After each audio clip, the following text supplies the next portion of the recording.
Shalom a todos. Embora a história do êxodo do Egito não faça nenhuma menção às taças do pêssaro, o uso delas tem uma simbologia que é fundamental, muito importante. Para ser muito direto, sob uma perspectiva exclusivamente bíblica, os cálices desaparecem no Novo Testamento. Quando Yeshua celebrou a festa de Pêssaro, a Páscoa bíblica com seus discípulos, ele levantou o cálice pelo menos 2 vezes durante a cerimônia, o que a gente chama de Seder. E ele fez declarações importantes, onde ele se insere no plano de salvação e ele declara o Pêssar como um momento fundamental para a redenção de toda a humanidade. Na Bíblia, o cálice ele é usado como um símbolo de julgamento de Deus. Você vai ver isso acontecer várias vezes, aparecer várias vezes como o cálice da ira, o cálice do juízo, até expressões que a gente não está muito acostumado, como por exemplo o cálice do horror e da desolação. Por outro lado, os salmistas, nos salmos, você vai ver o cálice como uma bênção, como por exemplo, passagem de redenção, de alegria. O Salmo 23 fala, prepara diante de mim, prepara uma mesa diante dos meus adversários, meu cálice transborda.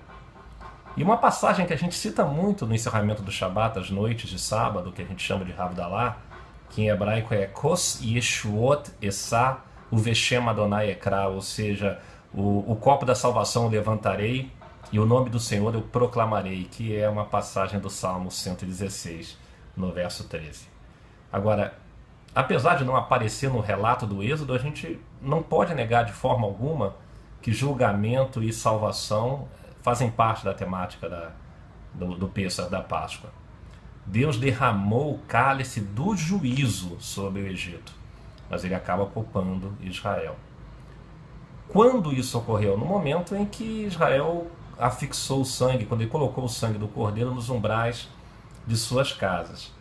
E isso tem sido há pelo menos 3.300 anos, ou seja, lembrando esse momento através da celebração da Páscoa, a celebração do Pêssar, e as famílias judaicas se reúnem e celebram esse evento, comemorando o Pêssar, comemorando a Páscoa. A gente não sabe exatamente em que momento os cálices foram inseridos dentro dessa liturgia, digamos assim, mas a Mishnah, que é uma antiga fonte rabínica, ela fala sobre beber do cálice 4 vezes num tratado chamado Pessarim, ou seja, que se refere ao Pêssar. Essa tradição ela continua até os dias de hoje, ela não deixou de existir e normalmente se atribui um nome a cada cálice. As opiniões variam um pouco sobre a simbologia, sobre o que cada copo, digamos assim, determina ou simboliza, mas é consenso que o primeiro é o copo da santificação, que é o copo Kadesh, que tem a ver com a palavra que a gente conhece bastante, que é a palavra Kadosh. A gente sabe que o início do Pêssar ele começa com uma santificação e o vinho tinto ele representa o sangue do Cordeiro Pascal dentro da tradição judaica. Não é algo extra-judaico, digamos assim. O segundo copo, o segundo cálice, a segunda taça é chamado de Kos Mishpat. Mishpat tem a ver com juízo. E é claro, o juízo sobre o Egito foi através das pragas. O terceiro copo ele é referido como, é uma referência como copo da redenção ou copo da bênção. E na maioria das tradições ele é levantado após a refeição. Em hebraico se chama Kos HaGeulah. Geulah é redenção. E o mesmo Yeshua ele vai pegar esse copo e vai levantar e vai fazer uma proclamação. Eu vou ler para vocês aqui no Seder de Pêssar, porque ele participou do Seder de Pêssar. Em Lucas 22, no verso 20, eu vou ler para vocês. Olha só como é que está escrito aqui.